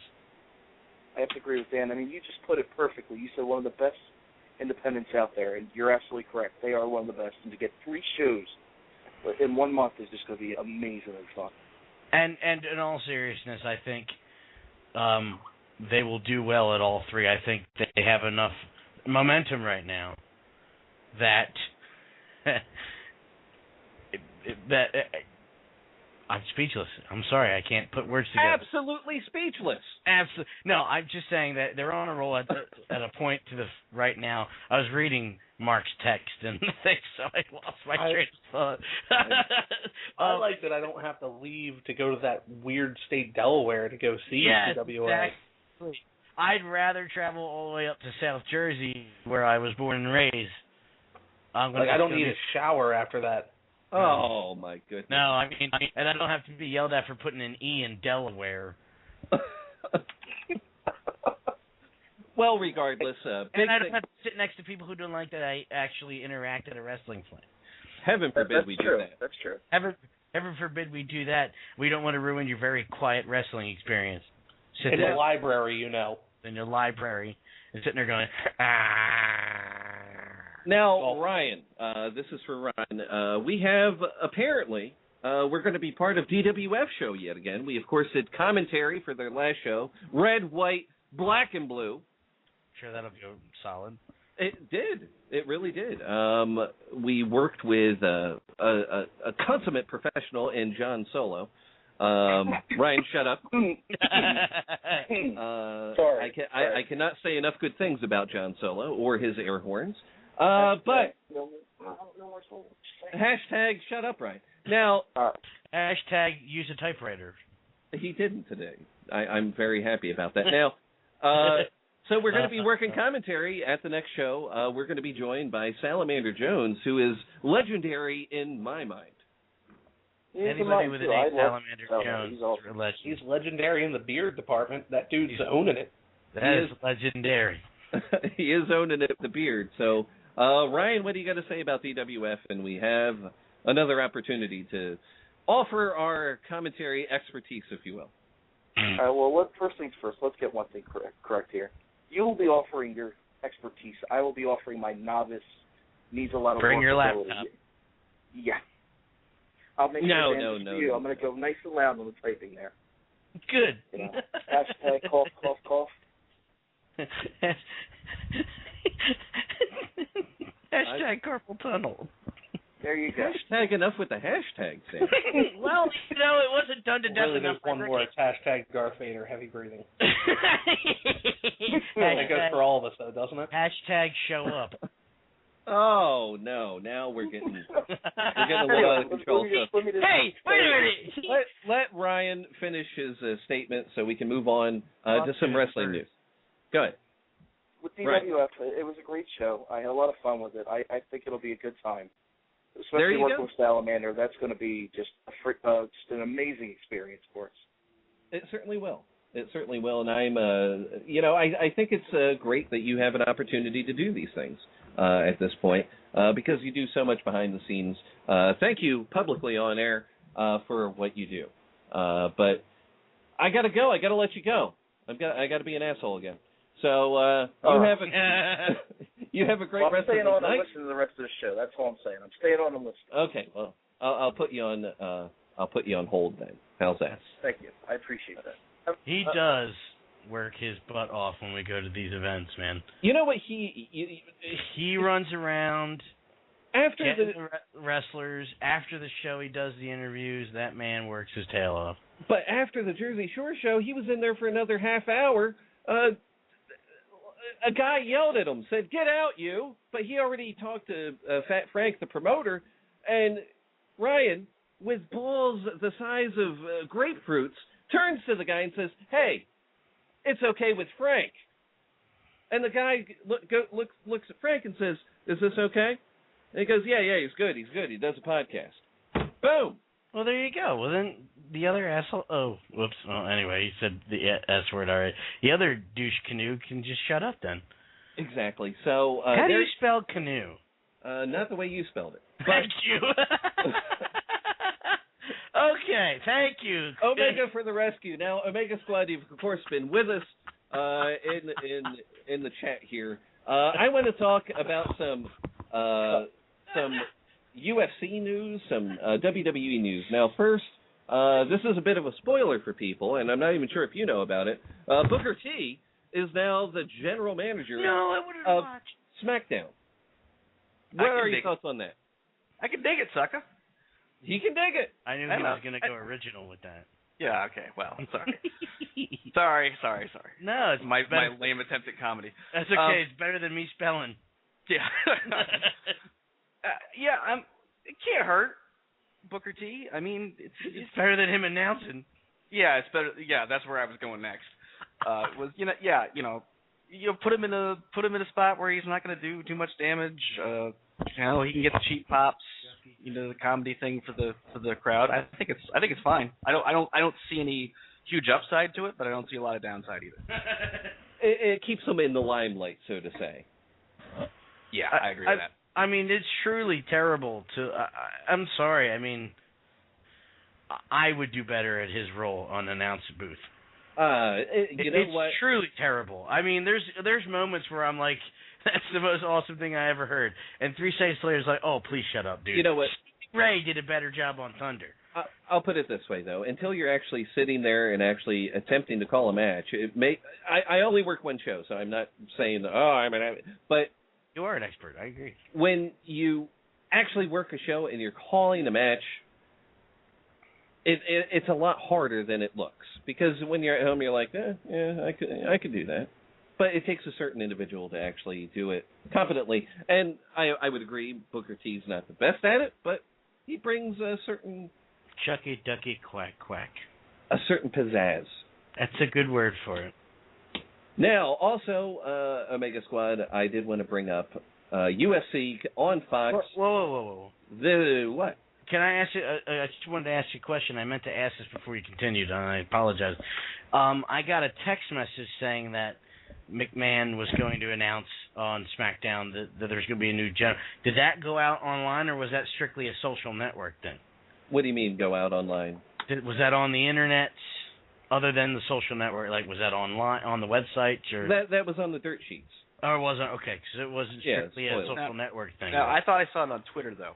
Yes, what I'm saying. I only saw it on Twitter. Well, wasn't it a WWE account, though? I don't know. I read it from a WI. Yeah. Okay. I was just wondering. I'm sorry. I meant to ask you guys that. Yeah, I just know from the spoilers that I read because I like spoilers, Mr. Zanoli. Anyway, now Omega, UFC on Fox coming up this weekend. We have a couple pretty big fights. Now, the main event, I know Bader's involved. Who's he going against? Because my mind is mush. Ryan Bader is facing Lyoto Machida. Really? That's the fight? Wow. Well, that's the co-main event. Oh, what's the main event then? Tell me. The main event is Shogun Rua versus Brandon Vera. Oh, my God. And that's a title eliminator. Well, they're actually, I don't know if you've read any of the news this week, but apparently both of these fights have title implications for the light heavyweight division. Basically, whoever is the most impressive gets the next shot at whoever is the winner of John Jones and Dan Henderson. Wow. And the crazy thing you think about that is all four of these men have been beaten by John Jones already. So yeah, you're right. The only person who has beaten John Jones was Mark Hamill, and he's already retired. Yeah, and that was just by DQ. With a questionable, he killed Hamill. Let's be honest. Well, he won that fight. It was just a 12-6 elbow, which is a stupid rule anyway, but it's a rule, so he was DQ'd. But I mean, he had completely dominated that fight the whole way. But I mean, he destroyed Vera. He beat Bader. He beat Machida. He destroyed Machida. The one that lasted the longest was Rua. Yeah. You know, and that's what you're looking at. But do you think he has a chance against? I'm talking about Rua. Does he have a chance? He's got as much a chance as everybody else. But I mean, this is the second time to the well.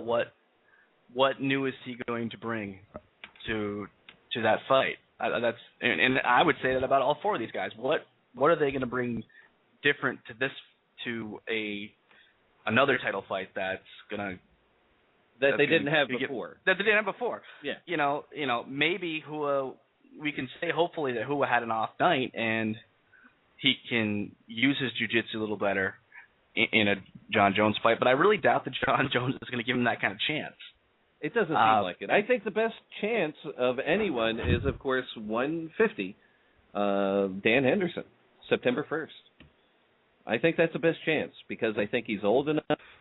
He has that veteran wile about him. I think that's really the chance for anyone to defeat John Jones. And you think differently, but yeah, I'm not confident that it's Dan Henderson. I think if you're looking.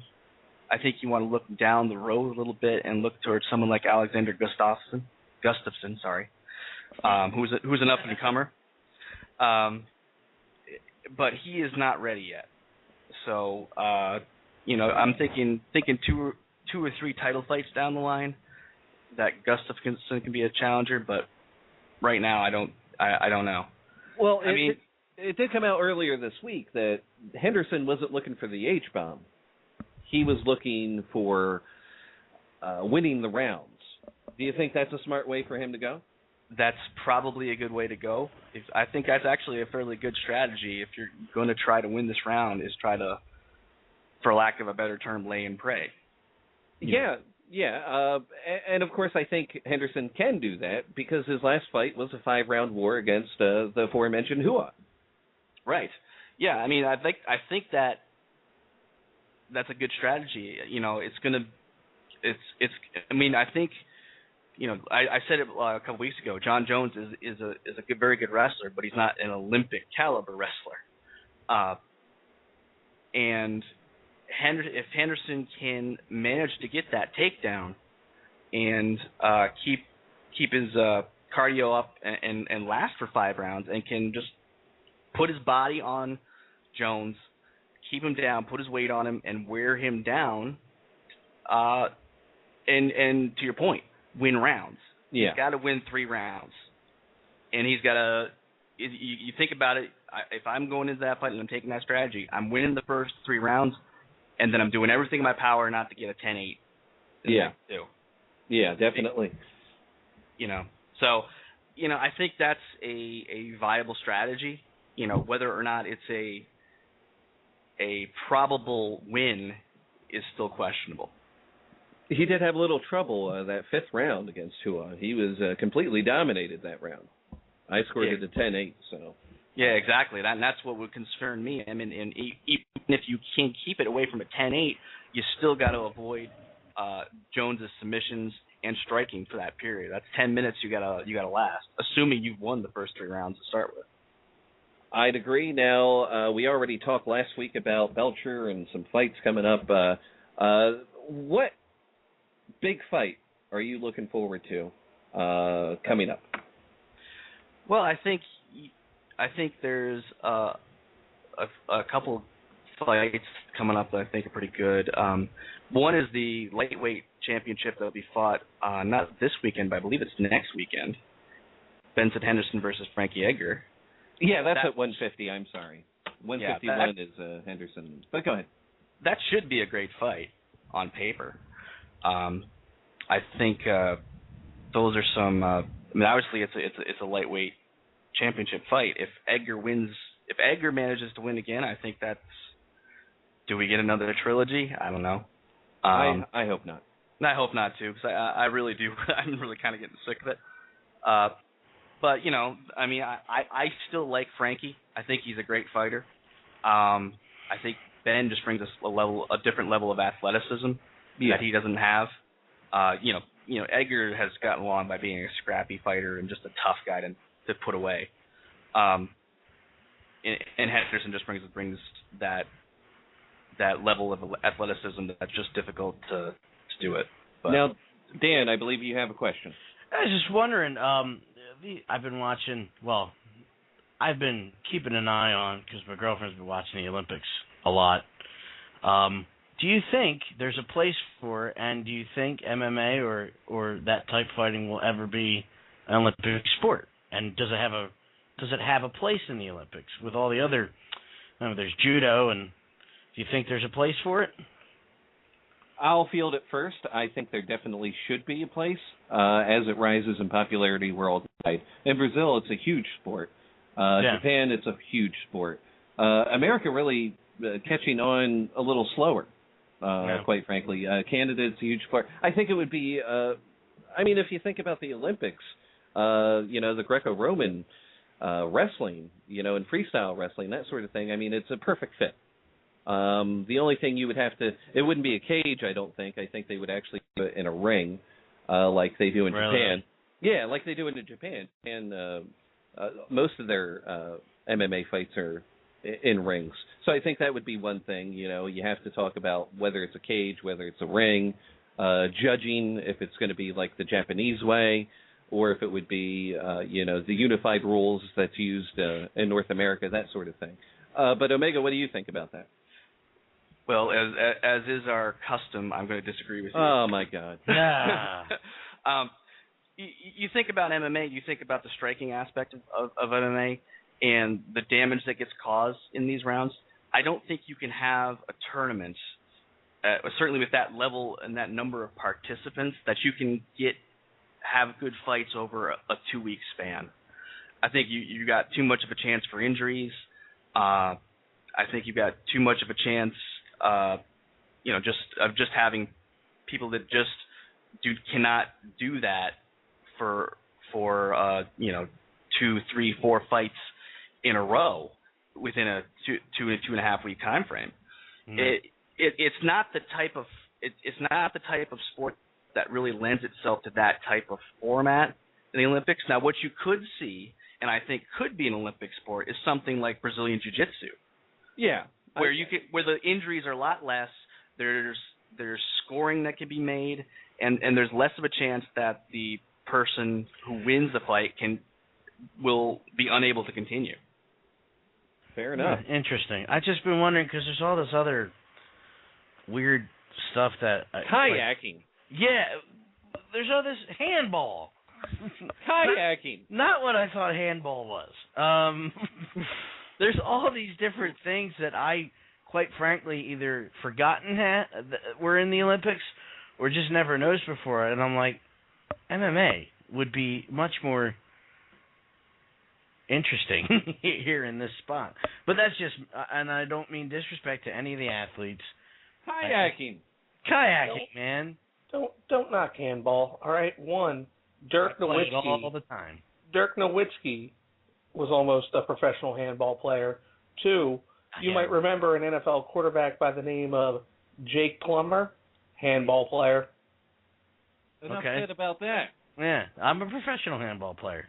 Now, Omega, you're more than welcome, since you stuck with us through the technical difficulties, to stay for what I call the closing comments.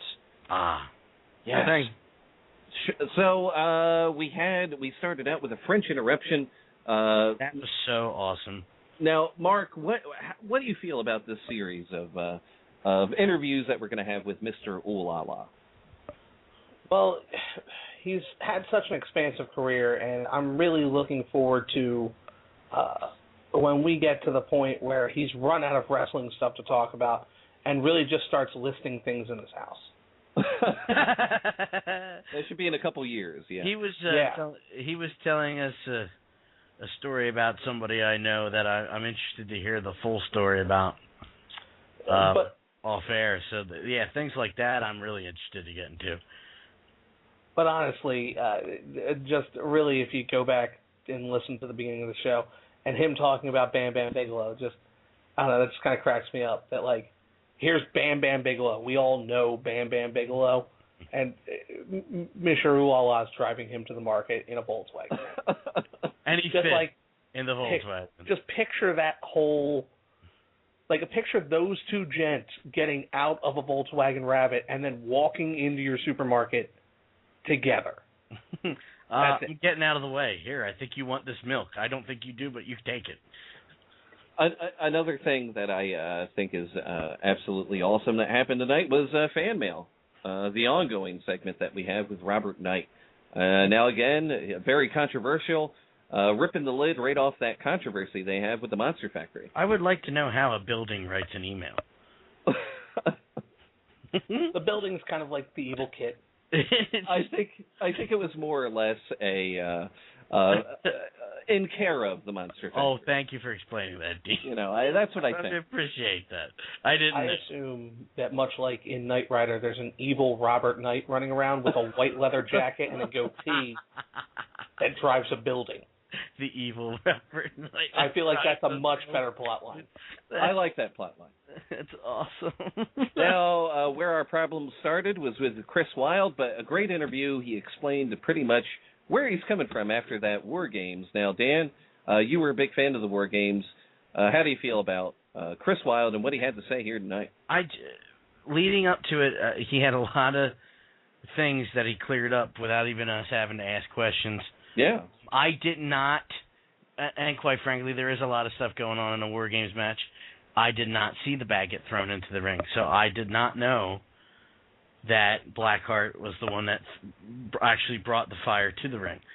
So I have to go back, DVD, ECWA coming out soon, and watch the match and see when this happens.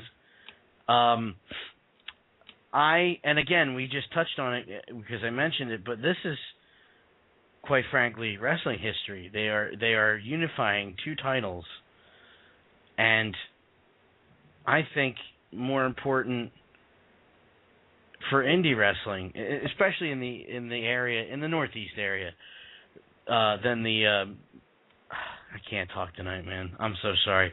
The unification of the WWE and the WCW Championship. This is really important. September 15th, is it, or the 14th? The 15th. The 15th.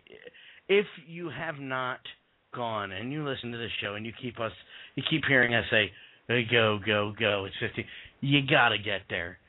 We are not blowing smoke up ECWA's backside. Speaking as ECWA as a person, yeah. As much as Monster Factory is a person, you got to get out to this event. You are going to see history. Whether Papadon loses, whether Chris Wylde loses, this is going to be a historic night. I'd agree. Certainly the stakes have been raised. It's the 45th anniversary show, followed by a huge announcement that we're going to see 3 weekends in a row ECWA action. That's October 16th, 13th, and 20th. I wish I could make them to all these shows, man. Big things. They have November 3rd, December 1st. They have so much going on.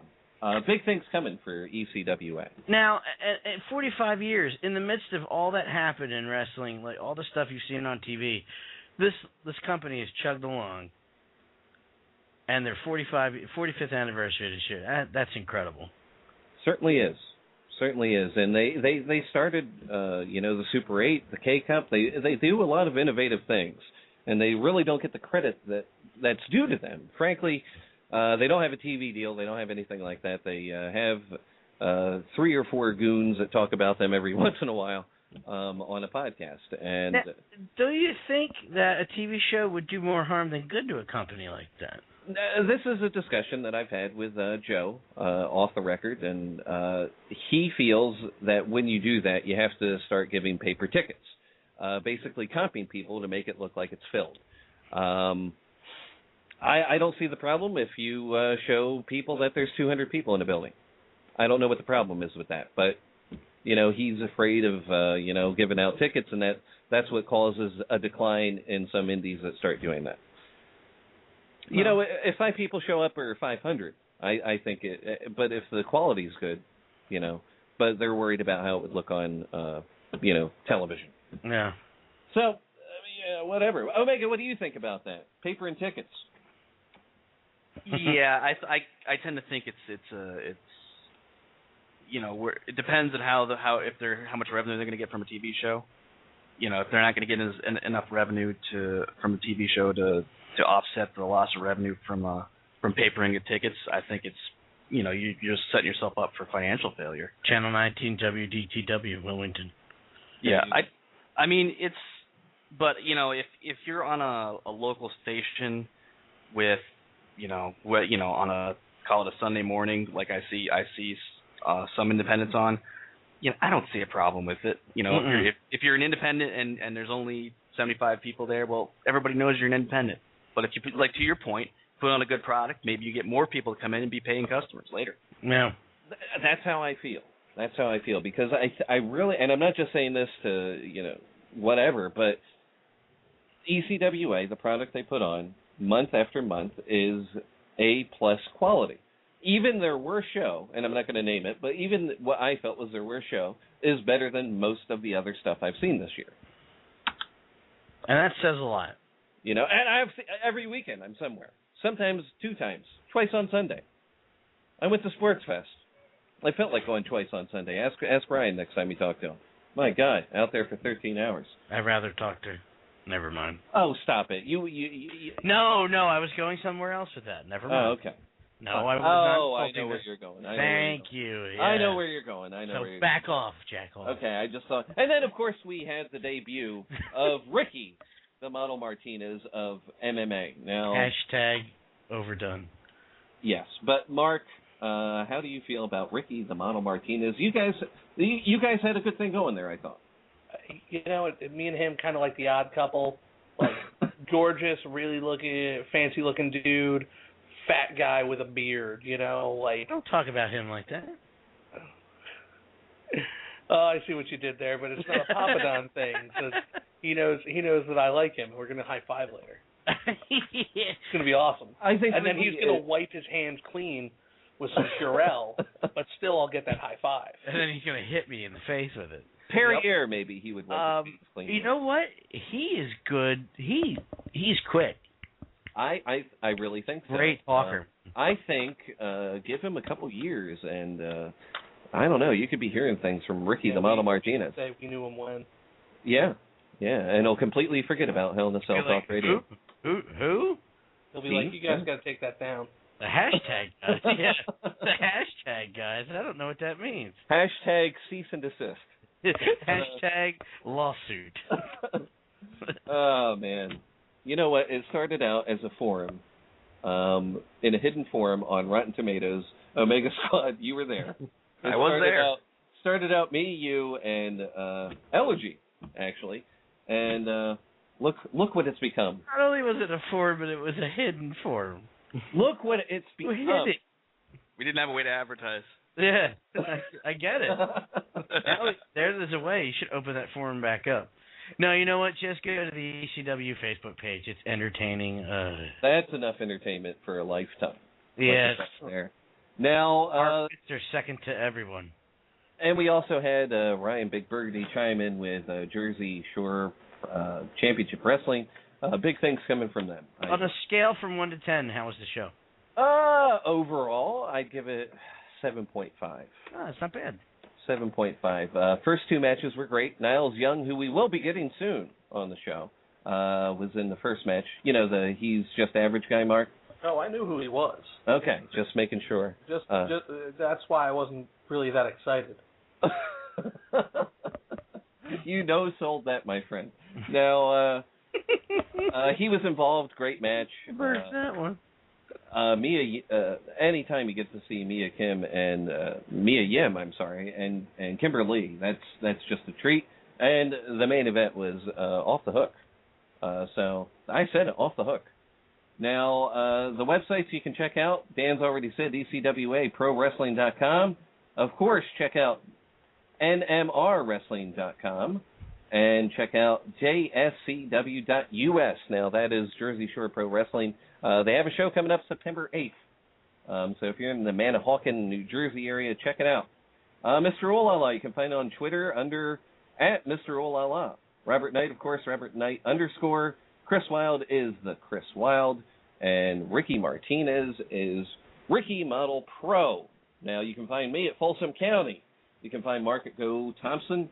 Omega Squad is, strangely enough, Omega Squad. Dan Law is Dan Law 83. And what is Ryan's handle? Does anybody have that? Ryan Big Burgundy. And no one knows how to spell Burgundy, so good luck trying to find that. Burgandy. There's 2 O's in that, right? I think so. Oh, behind the scenes, I love it. Oh, with that. With that, guys. Let's wrap it. Next week. Dan, what do we have? Did you listen to me? DS. Yes, we do. And a second. Are we doing French Interruption right away? No. Come on. We're going to have people wait for that. We're going to have people wait for that. He's not doing anything. Give him a call. We're going to have people wait. Okay. The anticipation. DS will be chaotic, but it'll be simultaneously just friggin' awesome at the same time, which is redundant. I'm dying to know if they beat Lego Batman. Yeah, which is redundant since I heard he said simultaneously. Take your Batman quote. But next week, another great show. Omega Squad, we'll talk. I'm sure I can find a way to... frankly, if you're okay with coming on this late, we'll just do it like that. Yeah. Well, whatever. Doesn't matter to me. We should probably plan this off air. I was just saying. It's easier for me podcast stuff. Do it right now. That's what I say. You keep all this in there. Exactly. Oh, like last week. Yeah, like last week when the show wouldn't end. That was good stuff. It's still there. It was funny, though. And it's the most listened to episode, my friend. So I think we should not change. Just stop the show. We'll keep going. You never know. But anyway. What's going on, man? How you doing? It's like a DVD extra. It's like on the Bret Hart Shawn Michaels DVD on the Blu-ray. There's an extra of them talking more. Oh my! Can we do a commentary on one of our episodes one time? Oh my God, that is like the best idea ever. That is the best idea ever. I'm up for that. But we do a video podcast of the commentary. I just want us talking over ourselves. With Empire.